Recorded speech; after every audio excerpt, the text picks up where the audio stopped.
Bueno, pues nada, la última conferencia será de Joaquín Mouriz. Bueno, acabará con el día tan intenso que hemos tenido, pero bueno, súper provechoso. Bueno, él es licenciado en Ciencias de la Información por la Universidad Complutense de Madrid, pero luego ha ampliado estudios en la Universidad de California, Los Ángeles, en la Pontificia de Comillas, en la Escuela Europea de Negocios, de la que además fue director académico de su sede en Madrid y responsable de Relaciones Institucionales. Comenzó su carrera profesional como periodista en el 91 en la cadena SER, y ya desde el 96 ya trataba temas de tecnología de la información y de la comunicación, tanto en el ámbito de los medios de comunicación como en la comunicación corporativa.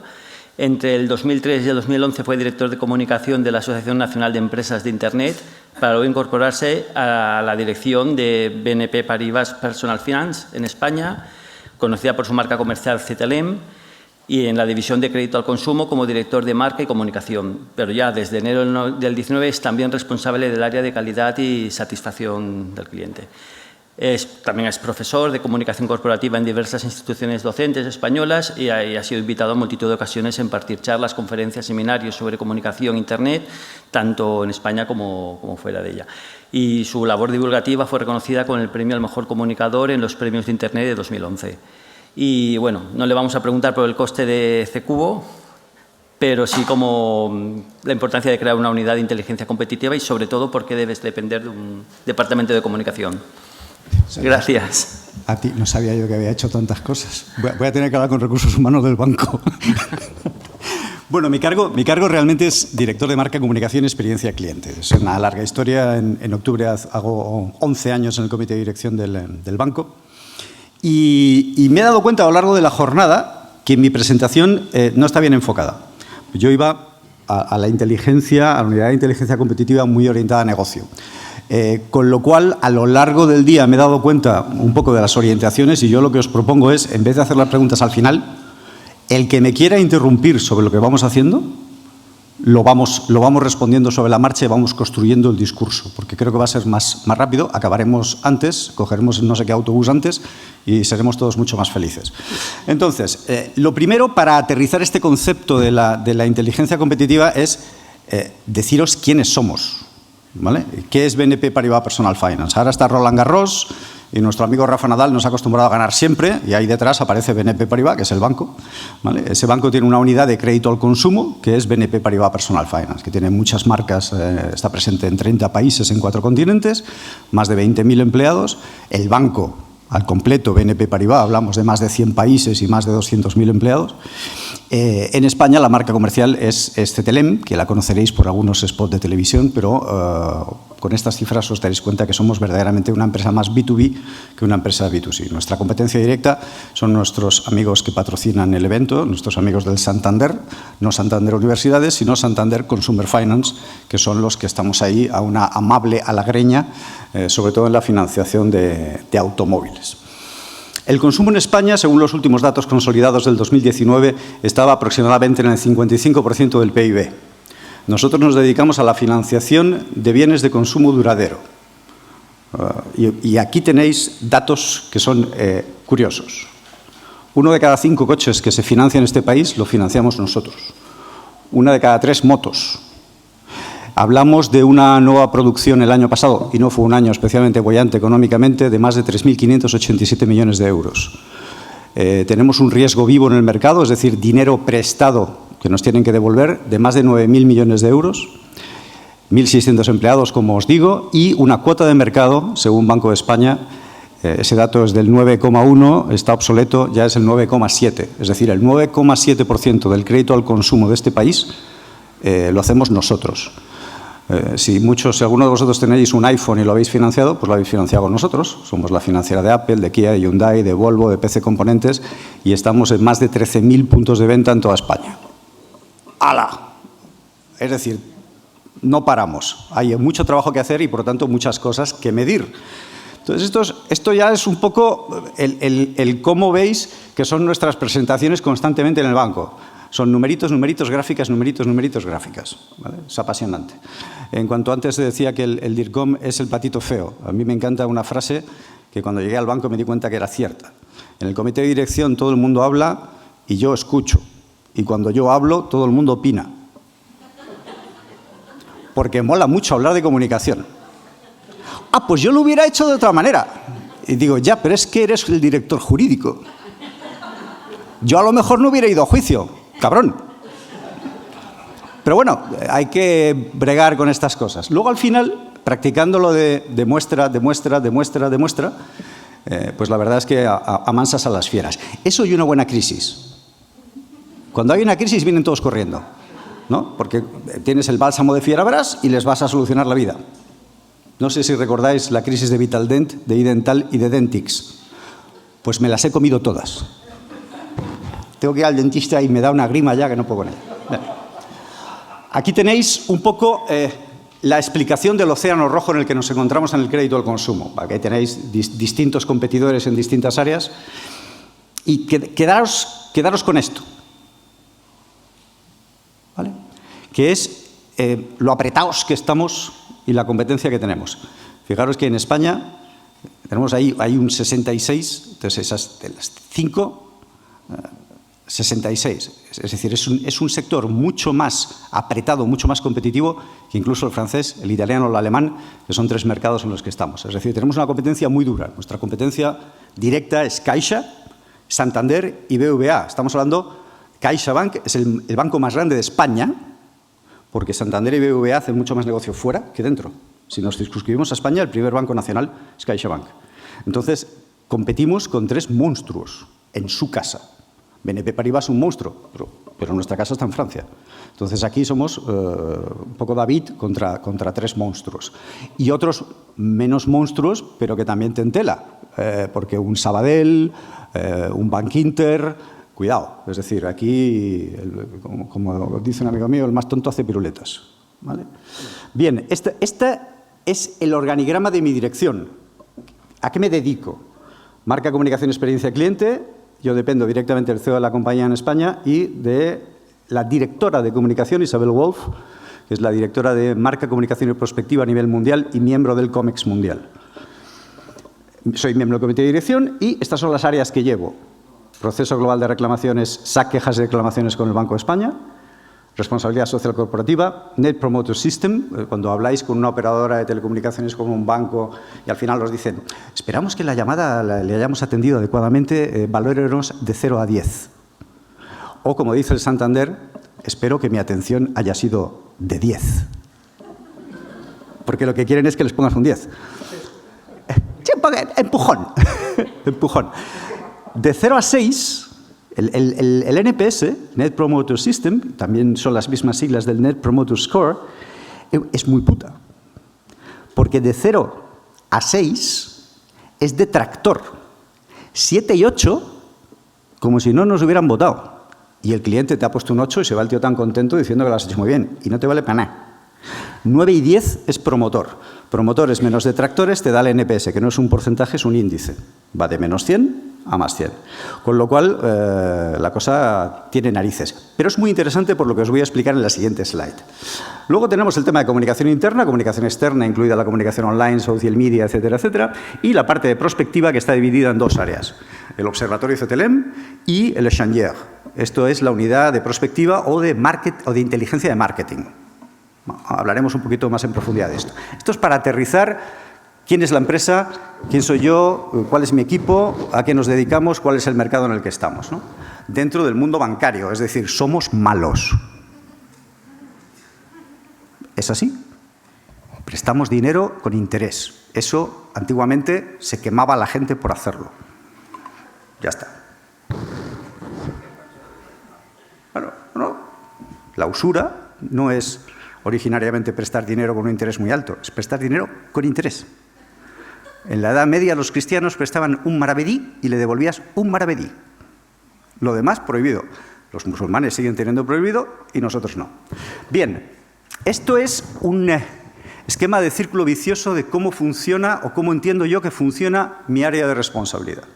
Si os dais cuenta, yo es que cuando presento me muevo mucho, me siento como atado. Pero bueno, veis que lo que hacemos es una mejora continua. En las distintas áreas de mi responsabilidad trabajamos con distintos stakeholders y recibimos información. Recibimos de la sociedad, de los clientes, de los partners, que son los clientes B2B, de la sociedad en general, de consumidores, de empleados, de la prensa, de instituciones, y todo eso nos genera datos. Por aquí entran, los trabajamos, los compartimos con la empresa, generando valor añadido, y hacemos que el círculo se mueva. Esto era la respuesta que le di a la directora general mundial cuando me dijo ¿qué hace un periodista llevando las reclamaciones del banco? Y le dije, yo nada, yo no las contesto. Las reclamaciones de un banco tienen unos protocolos, unos procedimientos, unos plazos y unas formas de hacerlo impuestas por Banco de España. Pero una cosa es aquello que es protocolizable y otra cosa el cómo puedes empatizar con el cliente y contárselo de otra manera. Y ahí tenemos mucho que decir los comunicadores. Por lo tanto, lo que hemos intentado hacer desde noviembre es ser mucho más empáticos y mejorar mucho las cosas. Ponernos en el lugar. La frase jurídica que es obligatorio ponerla, ponla, pero ¿por qué no la explicas debajo? ¿Por qué la tienes que dejar solo para abogados? El cliente se asusta, dice, oye, he reclamado, no he hecho nada malo. Explícaselo debajo. Es un poquito más de trabajo, pero al final consigues mejorar un NPS de reclamaciones o consigues empujar un poquito la reputación. Una de las máximas que yo defiendo hace muchos años es la comunicación es negocio. La reputación es negocio. Odio que me llamen y me llaman función soporte. Todos nos soportamos unos a otros y nos damos apoyo. Pero ningún CEO te discute tomando un café que una empresa con buena reputación gana más dinero que una con mala. El principal problema que tenemos es demostrar empíricamente que eso es cierto. Entonces, cuando hablamos de la gestión de intangibles, lo que tenemos que hacer es que los intangibles empiecen a ser tangibles. A mí me ha gustado mucho la presentación vuestra esta mañana porque pasamos del intangible al tangible, que es lo que ahora os contaré que estoy haciendo yo. Hay que demostrar que drivers de la reputación afectan en la cuenta de resultados. Y se puede hacer. Cuesta dinero, pero se puede hacer. Bien.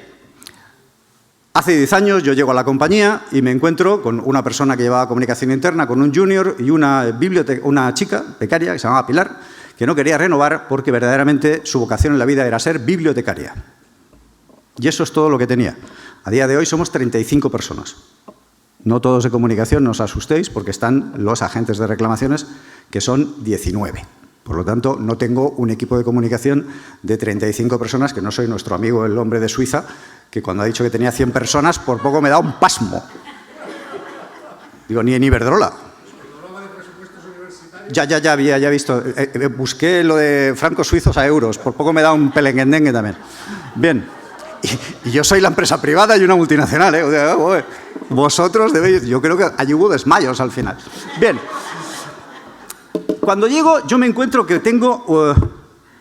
sí que viene una cosa muy desarrollada que viene de Francia, que es la unidad de prospectiva. Le llamaban prospectiva. Para mí no es prospectiva. Para mí es análisis de mercado. Entonces aquí, yo os cuento que esta señora de aquí es Liliana Marsan, que es una máquina. Es la mujer que lleva 22 años analizando el consumo y los consumidores en este país. Cualquier cosa de consumo, Liliana lo responde. Es brutal. Entonces, el Observatorio CTLM lo que estudia son los hábitos y tendencias del consumidor español. ¿Vale? Y os voy a poner un pequeño vídeo si funciona. Vivimos tiempos de transformación y cambios constantes, donde todo evoluciona y se mueve muy deprisa. Tanto que apenas puedes pararte a mirar a tu alrededor. Pero, ¿y si nos tomáramos un minuto para observar? Nosotros lo hemos hecho. Nos hemos detenido a observar aquello en lo que somos especialistas, el consumo y la financiación. CTLM, División de Crédito al Consumo de BNP Paribas, con presencia en 30 países, lleva más de 30 años siendo partner financiero del sector retail en España, lo que nos ha permitido tener un amplio conocimiento.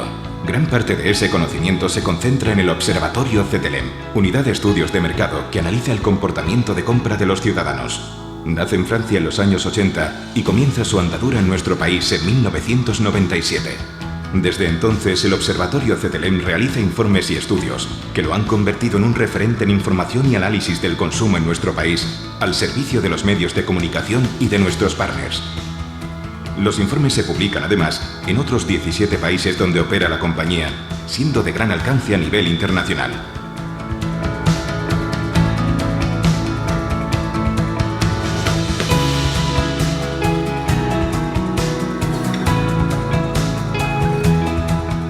El Observatorio CETELEM publica diferentes informes.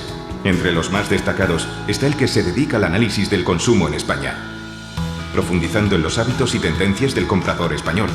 Con una muestra de más de 2.200 consumidores encuestados, es, después de 20 años en el mercado, el estudio especializado de referencia.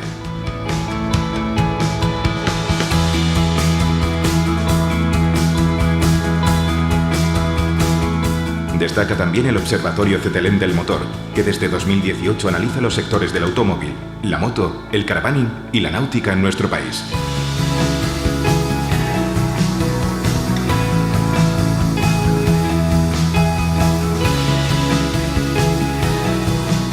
En un mundo digital como el nuestro, el comercio electrónico ha adquirido una importancia capital. Eso nos llevó a poner en marcha en 2014 el Observatorio CETELEM del e-commerce, donde analizamos el comportamiento de compra de los españoles en el canal online, haciendo especial hincapié en la adquisición de bienes de consumo duradero. En 2013 comenzó a publicarse el Barómetro de Consumo, que analiza la opinión de los ciudadanos españoles sobre el entorno económico y, en consecuencia, su previsión de consumo y ahorro. Y en 2014 dieron la luz los informes estacionales, dedicados a radiografiar el consumo en momentos significativos del año, como las diferentes vacaciones, las rebajas o la vuelta al colegio. Nuestra metodología en la elaboración de los estudios y nuestro rigor estadístico nos posicionan como referente en materia de información y análisis. Es por eso que el Observatorio CETELEM tiene una gran relevancia a nivel informativo, tal y como muestra el elevado número de impactos mediáticos logrados en los últimos años. Esta presencia se da en medios de comunicación generalistas, económicos y sectoriales, siendo el Observatorio CETELEM una fuente acreditada de información recurrente sobre el consumo y sector del retail. Son muchos años de análisis del consumidor. En 2017 celebramos el 20 aniversario del Observatorio CETELEM en España, un hito que conmemoramos con la publicación de un libro que mostraba la evolución del consumo español en las últimas 2 décadas y que presentamos en un evento ante medios de comunicación, partners y representantes de instituciones públicas y empresariales. Celebrar esos 20 años de observatorio fue algo de lo que nos sentimos muy orgullosos, pues significa celebrar el valor añadido que aportamos al retail, a los medios de comunicación y a la sociedad.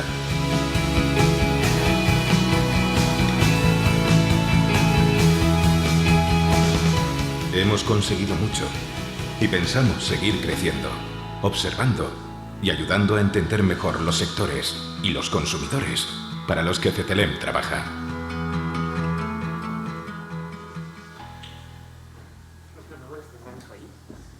No tenemos que ir allá, ¿no? Mejor nos vamos allí, cerramos aquí. Es que tenemos 2 pantallas, ese es el problema. Perfecto, ya está. Está abierto abajo, ¿no? Ahí está. Vamos a ver si sigue pasando ahora. Sí. Había otro vídeo, pero no lo voy a poner. Porque además es un vídeo de mis compañeros franceses y no lo voy a poner, os lo cuento yo. ¿Qué es el échangeur? ¿Qué diferencia existe entre el observatorio y el échangeur? El observatorio, como os he dicho, analiza a la persona, la tendencia y el hábito del consumidor cuando se enfrenta a la decisión de compra. El échangeur lo que analiza son las tendencias del retail. ¿Qué hacen las tiendas, los puntos de venta, sus innovaciones, sus cambios frente a ese consumidor cuando entra y el retail quiere impulsar esa decisión de compra?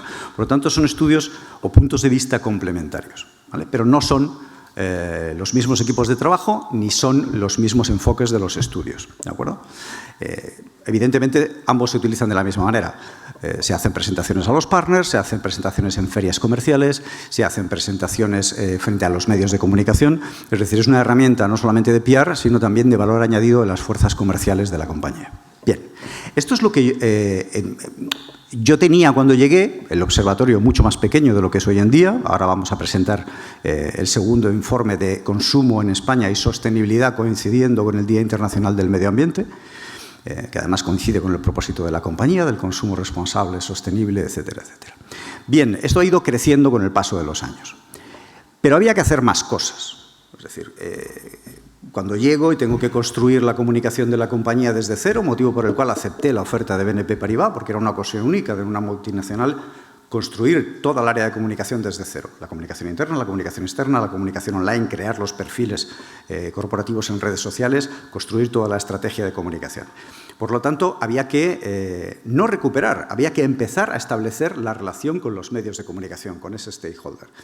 El observatorio es un arma poderosísima para trabajar con los medios de comunicación. Pero había que empezar a medir. Y a mí el clipping tradicional este del quanti-qual, y además te lo pongo con el equivalente publicitario, yo siempre digo lo mismo. Si siempre estamos diciendo que información no es publicidad, ¿por qué nos comparamos con la publicidad? Además, con la publicidad, ¿cómo? ¿Con el precio tarifa o con el precio negociado? No tiene sentido. Por lo tanto, durante un tiempo sí mantuve un clipping tradicional hasta que dos señores gallegos aparecieron en mi despacho. Me intentaron vender unas cosas muy bonitas y yo les dije, no, si eso ya lo tengo, pero yo tengo en la cabeza una cosa. Y me dijeron, pues cuéntamelo. Y dije, pues, al señor Carlos y al señor Boris, dije, pues yo os lo cuento. Y en un papelito que tenía empezamos ahí y ellos me dijeron, no, por aquí, no, por allá. Y bueno, sobre todo ellos, pues parieron una cosa muy interesante que yo llamo el IRM, el índice de reputación mediática. Esto es un dashboard de los que trabajamos con ellos. Entonces, ¿qué es lo que hicimos muy rápidamente? Esto no lo iba a contar, pero viendo cómo ha ido la jornada, sí os lo voy a contar. Lo primero que hice fue analizar todos los medios de comunicación existentes en España y hacer como las agencias de rating, ponerles un valor en función de la importancia estratégica que para mi compañía tienen. De ahí extraje dos perímetros de trabajo. El top 250 son los 250 medios de comunicación para mí más interesantes. Y de esos 250, 20. Es decir, si por aquí hay alguien que es de Murcia, que yo lo sé, perdóneme, pero es que esta broma la hago siempre. Si el adelantado de Calasparra, provincia de Murcia, me publica, yo estaré eternamente agradecido, pero no está en mi top 250. Por lo tanto, focalizo el trabajo de PR en aquellos perímetros que más retorno me dan y que más me interesan. Y con eso trabajamos el IRM. Como os han contado en CQubo, acorde a los drivers reputacionales de Reputation Institute con el RepTrack, etcétera, etcétera. Por lo tanto, el clipping que manejo no es un clipping de equivalente publicitario, es un clipping de equivalente reputacional, basado en una consultoría previa en la que ellos me preguntan cuáles son mis valores, mis mensajes, que están reflejados en mi plan estratégico anual de comunicación, que deriva del plan estratégico anual de comunicación de BNP Paribas Personal Finance, que a su vez bebe del plan anual de comunicación de BNP Paribas. ¿Me habéis seguido? Vale. Yo reporto más que un notario. Bien, evidentemente no te puedes quedar con eso. Una vez acaba el año, decimos, ¿y cómo va la competencia? Entonces hacemos sobre el perímetro top 20, hacemos un share of voice. Crédito al consumo. En los 20 medios de comunicación más estratégicamente importantes para mí, ¿quién aparece? Y nos comparamos con Cofidis, Santander Consumer Finance, CaixaBank, que se llamaba Finconsum, luego CaixaBank Consumer Finance y ahora es CaixaBank Payment and Consumer. Pero son Finconsum, pues que han ido cambiando de nombre, ¿no? Y BBVA. Entonces vamos viendo por tipologías de medios de comunicación dónde estamos. Por lo tanto, nuestro share of voice no está mal. Yo le digo a mi jefe, tú quisieras tener una cuota de mercado buena, y la tienes. Perímetro de Banco de España, crédito al consumo, 9,7. Yo, en los 20 medios de comunicación más importantes del país, focalizados para nosotros sobre nuestro negocio, tengo una cuota de mercado del 39%. Ahora vas y lo cascas. Es decir, intentas hablar el idioma del financiero de alguna manera para que entienda lo que le estás diciendo. Evidentemente, no es lo mismo vender una noticia a un medio que vender un negocio a un punto de venta. Pero bueno. ¿Qué más analizamos? Empezamos a sacar perfiles en redes sociales, blog corporativo, contenidos. Bien. Eso genera una huella digital. Una huella digital que ya existía, porque las empresas o las instituciones tienen huella digital. ¿Hagamos algo o no? Porque si tú no dices lo que haces, otro vendrá a decir lo que no haces. Eso está claro. Por lo tanto, cuando yo llegué a la compañía, lo que había era una huella digital muy sucia. No conozco a nadie que se levante el lunes a las 9 de la mañana y diga, qué feliz estoy con mi banco, no me ha generado ningún problema. No, nadie hace eso. Es mucho más normal que diga, parece mentira, llevo 20 años con el Santander y me ha pasado un recibo 2 veces, qué canallas. Y entonces me quejo. Los otros 19 años y 364 días de perfección no valen, ¿no? Nuestro trabajo es como el de un árbitro de fútbol. Si lo haces bien, que menos, y si lo haces mal, pues eres un canalla. Entonces, analizamos esa huella digital y vemos cuáles son los comentarios que existen en determinados soportes, con un pequeño benchmark de los principales elementos de la competencia. Y este informe, igual que el clipping es mensual, y yo lo comparto con el comité de dirección y con el CEO mensualmente, el análisis de huella digital lo hago todos los meses y lo comparto con el comité de dirección todos los meses. Esto son algunas capturas que os he puesto. Esto es el informe mensual de performance y engagement de redes sociales. Una cosa es estar en una red social y tener un impacto. Y otra cosa es qué conversación se genera, qué alcance tiene, qué engagement tienes con tus públicos en redes sociales. Eso es otro tema muy diferente. Una cosa es estar y otra cosa es qué haces cuando estás. Entonces, este es el análisis que hacemos de performance y de engagement, que lo compartimos también todos los meses con el comité de dirección. Ponte tú a explicarle qué es esto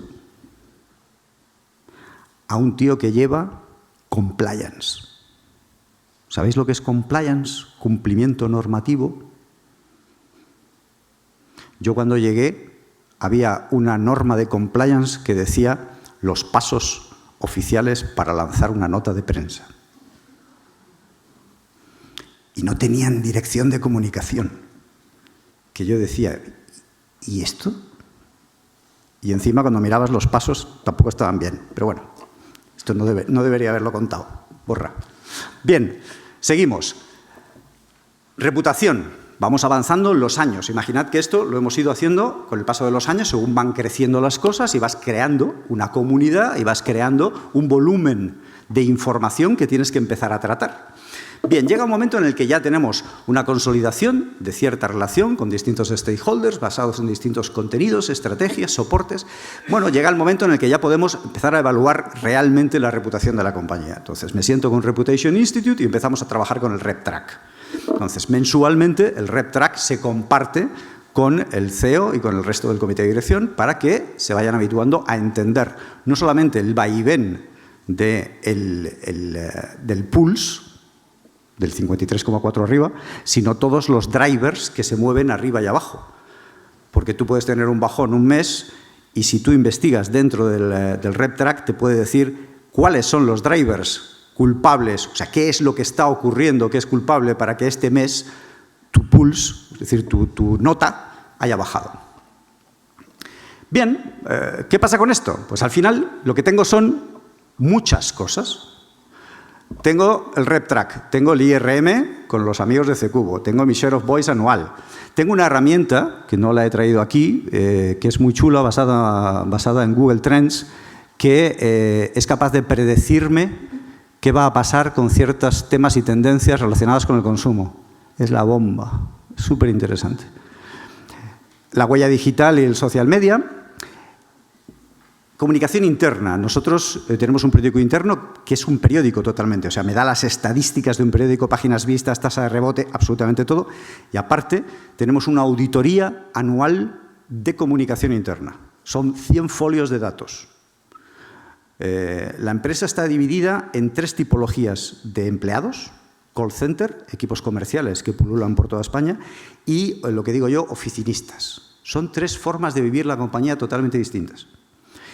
Los call centers están en Valladolid, Alcalá, Sevilla y Málaga. Entonces, este estudio anual de comunicación interna tiene las muestras suficientes para darme el global de la compañía, los comerciales, los oficinistas, los call centers y cada uno de los call centers. Yo puedo comparar cómo viven o cómo perciben la comunicación interna los compañeros del call center de Málaga versus Valladolid.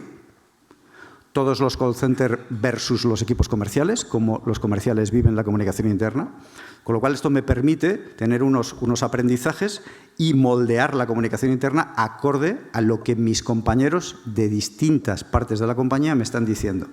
Por lo tanto, tengo un feedback de ese stakeholder del público interno muy bueno. Luego está el Global Pulse. El Global, me he saltado ahora vendré. Global Pulse es el análisis de clima laboral anual. Me lo da Recursos Humanos y yo tengo esos datos que, unidos al de comunicación interna, me dan un pulso muy interesante del público interno de la compañía. Luego está NPS y reclamaciones. El NPS,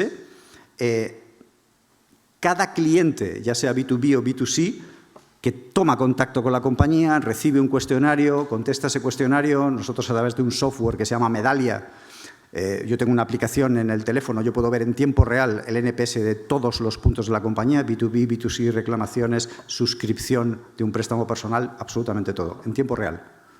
Y puedo ver cada verbatim que un cliente haya dicho. No puedo ver el nombre del cliente, pero sí puedo ver lo que ha dicho. Y es adictivo. Entonces, me da una información de ese stakeholder clientes muy potente. Como os podéis dar cuenta, lo que me da, aparte, me quedarían aquí los datos de marca y publicidad. El estudio mensual de notoriedad de marca, de por dónde me ha conocido la gente, si me ha visto por la televisión o no, o si me ha visto por la prensa, por internet, etc. Esto, al final, lo que me da es un paisaje muy completo. Pero también lo que me da es datos, datos, datos. Cada uno de estos datos tiene una utilidad concreta.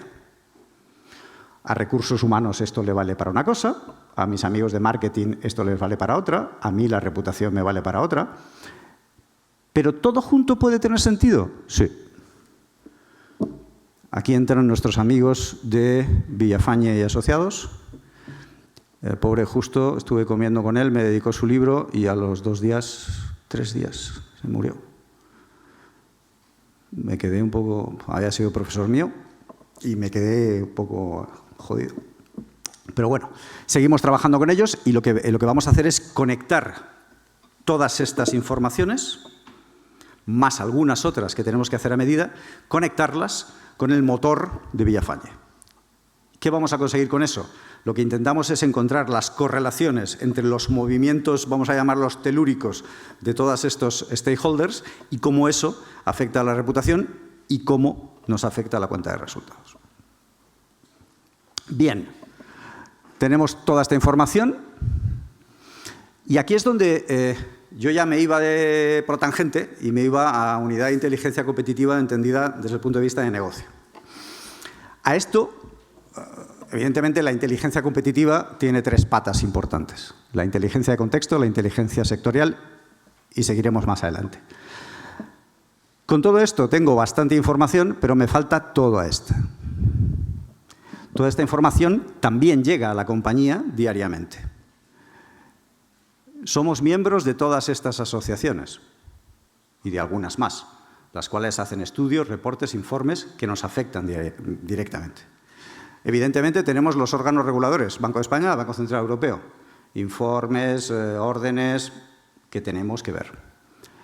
Tenemos a BNP Paribas y BNP Paribas Exchange. ¿Qué es eso de Exchange? Es una unidad de estudios y prospectiva macro y microeconómica brutal. Y nos llega una información internacional y nacional económica muy potente, que nos sirve para poder lanzar imágenes prospectivas de hacia dónde va el mercado. ¿Qué os puedo decir? El primer semestre del consumo en España ha ido bien, el segundo semestre pintan bastos. ¿La tos es casual o he dicho que pintaban bastos y te ha dado un atragantamiento? Digo, no quiero ser culpable de ninguna... Vale. Evidentemente, nuestros compañeros de otros bancos tienen unidades de estudios potentísimas. BBVA Research, CaixaBank, el monitor de CaixaBank, Funcas, etcétera, etcétera. Evidentemente, el Estado también tiene sus unidades. Las patronales sectoriales, sobre todo el motor, que estamos muy metidos en el mundo del motor, como habéis visto al principio, tienen muchos informes, mucho trabajo que nos afecta en cuanto a la visión de dónde pueden estar las oportunidades de negocio y también, evidentemente, trabajos de consultoras, de todo tipo, etc. No puse más porque ya no me cabían más en la bolita, pero imaginaros que es un océano de información brutal. Con lo cual, nos encontramos con eso. ¿Qué hacemos con eso? El problema es que es un océano de información desestructurado. El área financiera recibe unas cosas, la jurídica recibe unas cosas, ahora hay varios cambios en el horizonte legislativos que afectan a la atención al cliente en la banca, etcétera, etcétera. Entonces, lo trabajan aquí, allí y allá. Y tú, como unidad muy transversal, porque la comunicación, la dirección de comunicación, no hacemos nada. Cogemos lo que hacen los demás, les damos forma y lo contamos. Mi trabajo es poner la oreja de lo que pasa en el mundo y meterlo dentro, y ver lo que hay dentro y contarlo fuera. Entonces, tengo que perseguir a esas áreas transversales y reunir esa información y ponerla o intentar ponerla en orden. ¿Para qué? Yo, como dicen en el banco, mi métier, mi trabajo, lo tengo con el primer circulito de colores que habéis visto. Yo tengo todos mis informes, todas mis monitorizaciones, perfecto. A nivel de lo que sería la estandarización en comunicación corporativa, con las nuevas tendencias que existen y tal, digamos que estamos bastante a la última. Me parece perfecto. Pero hay más. Si yo quiero, y me retrotraigo al inicio de mi discurso, la comunicación es negocio. Si yo quiero gestionar la información y extraer de la información valor añadido para la toma de decisiones de la compañía, para ganar dinero, el cuento cambia. ¿Qué pasa? Todo el mundo tira, y aunque hablamos de hay que evitar los reinos de taifas dentro de una organización, al final todos arriman el asco a su sardina. Y lo que hay que intentar es, con muchísima mano izquierda, poder coordinar toda esa información sin que nadie crea que le estás quitando algo que es suyo. Y dicho así parece muy fácil, pero después no es tan fácil. ¿Vale? Una vez tienes toda esta información, lo que tienes que tener es las personas con el conocimiento suficiente del negocio y de la gestión de la información para poder hacer un análisis y después un reporting. Antes decía Carlos, el 95% de la gente no se lee el informe. Ya os digo yo que no. Yo cuando comparto el informe de CQO con el comité de dirección, nosotros lo remaquetamos poniéndole un executive summary de una página. Pero para llegar a eso hay que abrir el adjunto. Bueno, pues no contento con eso, en el cuerpo del mensaje yo manubrio, hola compañeros, y les pongo las 4 cosas que quiero que tengan en mente. Y les digo, si queréis más información de lo que sea, en la página 33, en la no sé qué, en la página 25. El informe más largo que tenemos son 27 páginas. ¿Vale? Entonces, les digo dónde la tienen, por si quieren ir. Pero en el cuerpo del mensaje ya se han metido la píldora de la información exacta que quiero que tengan. Porque es verdad, la gente no abre correos. Está muy ocupada, punto 1, tiene un índice de prioridades que no tiene por qué coincidir con el tuyo, y generalmente el que no lo abre es el que pertenece al club de que cuando yo hablo, él opina. He ido rapidito y termino. Me preguntaban, ¿y por qué tiene que estar una unidad de inteligencia competitiva en la dirección de comunicación? Primero voy a explicar para mí lo que es una unidad de inteligencia competitiva. Muy sucintamente. Una unidad de inteligencia competitiva se basa en el concepto de la Escuela de Guerra Económica Francesa. Todos los países tienen unidades de inteligencia. No me refiero al CNI, al Pegasus y todas estas cosas, sino a unidades de inteligencia económica, que son los que estudian las posibilidades de que nuestras empresas en el extranjero puedan hacerse con contratos, licencias, etcétera, etcétera. Eso lo hace Estados Unidos, lo hace Francia muy bien, y en España hace mucho tiempo que se está intentando trabajar en la creación de una escuela de guerra económica como la que tiene Francia, pero no se logra terminar. Entonces, la base de la unidad de inteligencia competitiva o de inteligencia empresarial es ser capaces de reunir toda la información posible, tanto de fuentes libres como de fuentes cerradas, que tratadas con el conocimiento de tu negocio, te permitan prospectar el futuro y adelantar escenarios en el que los que tienen que tomar las decisiones las puedan tomar. Entonces te conviertes en un analista de información, que es un paso más allá del que estamos acostumbrados en comunicación. En comunicación estamos acostumbrados a gestionar muchísima información. Por lo tanto, para nosotros es un proceso natural ¿Qué nos hace falta? Un mayor conocimiento del negocio. Entonces, en esta creación de la unidad competitiva, si es necesario, algún economista, algún jurista y, sobre todo, personas que tengan conocimientos económicos, para poder leer mejor las cifras de lo que podemos hacer los comunicadores, que al fin y al cabo pues somos de letras. Entonces, en resumen, ¿por qué creo que la gestión de la información más allá de la mera comunicación y trasladándola a la gestión de negocio o al impulso del negocio debe estar? Ese tratamiento, esa cocina, tiene que estar en nuestra responsabilidad. Primero, porque tenemos acceso directo al CEO. Deberíamos tener acceso directo al CEO. Si un director de comunicación no tiene acceso directo al que toma las decisiones, chungo, porque no podemos hacer nuestra labor de consejero. Si a mí me llama una empresa de headhunting y me dice vas a estar 4 niveles por debajo del CEO, pero vas a cobrar el doble, le digo que no. Y no es chulería. Le digo que no porque no voy a poder hacer mi trabajo. Si no tengo capacidad de decisión y mi puesto no me da cierto nivel de poder, no voy a poder hacer mi trabajo. Segundo, estamos familiarizados con la gestión de la información y para mí la última parte de la frase tiene un gran valor, con el análisis estratégico del entorno. Cuando yo daba clases en escuelas de negocios durante 13 años, hasta que ya no me daba la vida, me acuerdo que venían los marketingianos y me decían, la comunicación es el marketing. Y yo decía, no. Digo, uno de los objetivos de esta asignatura es que al final te des cuenta que la comunicación es mucho más cercana a la estrategia que al marketing.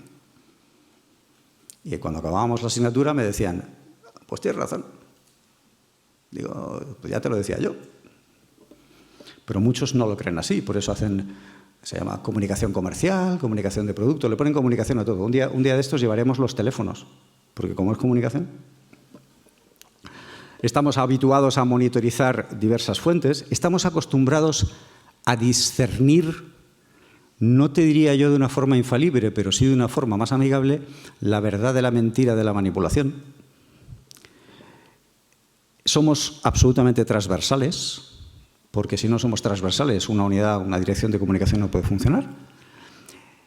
Somos independientes, porque como no somos negocio, pues somos independientes de sus problemas políticos y de sus problemas de ego y, por lo tanto, podemos trabajar con menos presión y con más tranquilidad. Y estamos fuera de los conflictos de interés. Por lo tanto, podemos trabajar con una mayor, como decía antes, una mayor independencia. Entonces, estos son los motivos por los cuales creo que poco a poco debemos apropiarnos en las empresas de las unidades de inteligencia competitiva. No es un campo muy trabajado en España. De hecho, cuando buscas consultoras especializadas, pues tienes a nuestros amigos y hay otra que no diré el nombre que contraté y descontraté y no recomiendo contratar. Y no hay mucho más. ¿Por qué? Porque todavía no está muy desarrollado. Que no quiere decir que no se haga. En las empresas se hace. Lo que pasa es que no lo unen en una unidad.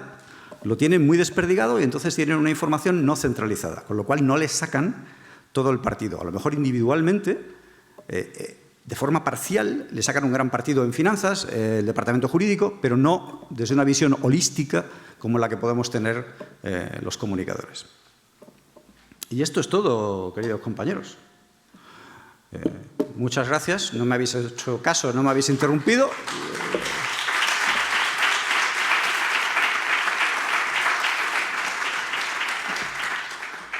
6:05, ¿eh? Tenemos tiempo, ¿no? Por si hay alguna pregunta.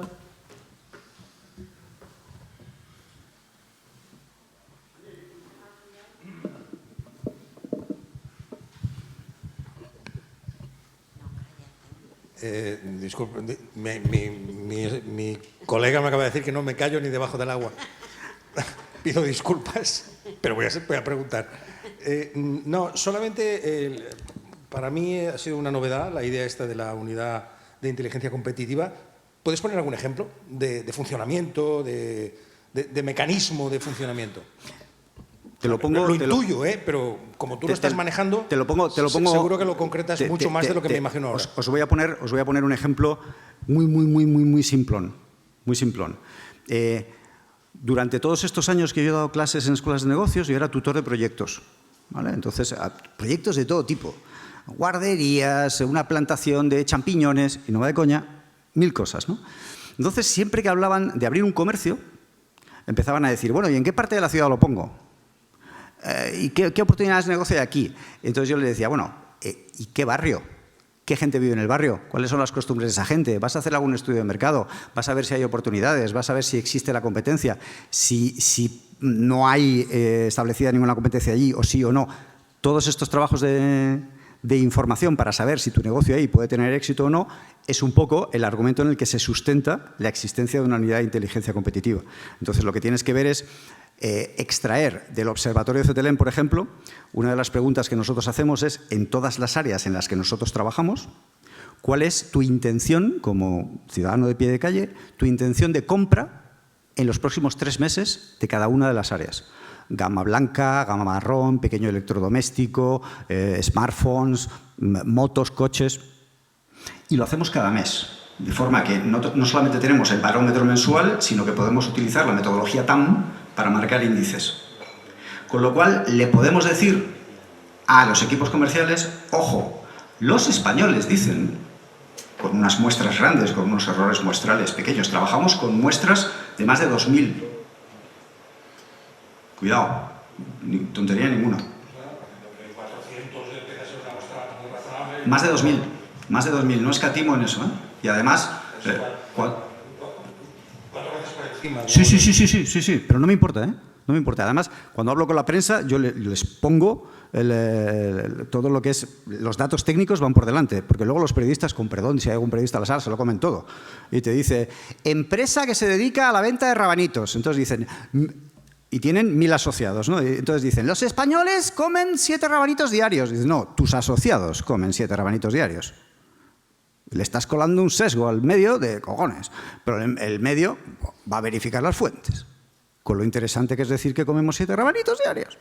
Lo casca, la gente lo lee y luego en el bar le dice al otro, ¿sabes que comemos 7 rabanitos diarios? Y da igual. Entonces, esto es lo que intentamos ver. Intentamos unir datos para ver dónde puede estar el negocio a futuro y adelantar la decisión más allá de lo que el pálpito de los equipos comerciales en la calle pueden ver, aportando datos, lo más fijos posible. Todo lo fijo que puede ser un dato, claro. Nos basamos en un declarativo. Bueno, yo me acuerdo que tuvimos un problema con, ¿cómo se llamaba? La Asociación de Pequeños Comerciantes de... ¿cómo se llama esta ciudad del norte de Madrid? De Colmenar Viejo. Porque hicimos previsión de gasto de Navidad de los españoles, hacemos, ¿no? El declarativo de yo, pues estas Navidades creo que me voy a gastar tanto. Y luego hicimos, siempre lo hacemos, el declarativo de cuánto te has gastado. Pero claro, tú no me contestas cuánto te has gastado mirando los tickets porque los has guardado, ¿no? Entonces, la Asociación de Comerciantes, de Pequeños Comerciantes de Colmenar Viejo nos dijo, eso no es cierto porque nosotros tenemos el dato de que el ticket medio ha sido de amigo, ya lo sé. Tú trabajas con el ticket, pero yo hablo de España, tú hablas de Colmenar. En Colmenar, niquelao, no te lo niego. Tú tienes los tickets. Yo hablo de declarativos de intención de gasto y declarativo de gasto efectuado. ¿Es real? No.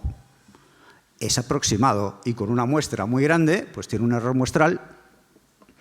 ¿Es exacto? No. Pero nos puede servir para hacernos una idea de por dónde van los tiros. Las que tú tienes. Eso lo decía mi abuelo siempre. Sí, a las señoras, Pero vivimos en una sociedad líquida, olvídate de eso. Tú has dicho esta mañana, además, que eras feo. Estás equivocado. Tienes un pelo canoso muy atractivo. De nada. ¿Alguna pregunta más? Pues nada, hoy ha sido un placer volver a la universidad y ver a profes y aulas y compañeros. Gracias.